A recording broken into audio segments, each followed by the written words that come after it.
Vous écoutez Europe 1 matin, il est 8h07. Et nous partons aux États-Unis. Il ne reste que 4 jours de campagne présidentielle. Oui, Kamala Harris et Donald Trump ne se font aucun cadeau, surtout dans les swing states, les 7 États clés qui peuvent encore faire basculer le scrutin.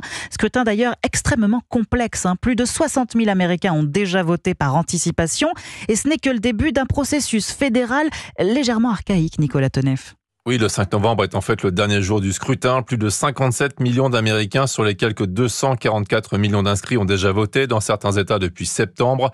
Les votes se sont faits dans des urnes, sur des machines électroniques, par courrier postal. Selon les États, ces enveloppes sont gardées fermées par les autorités jusqu'à ce week-end. Dans d'autres, elles sont ouvertes.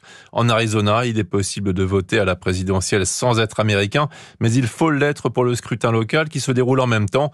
Le système a presque 2 siècles et le choix d'un mardi de novembre date de 1845. Il s'agissait à l'époque de laisser le temps aux paysans de ramasser les récoltes.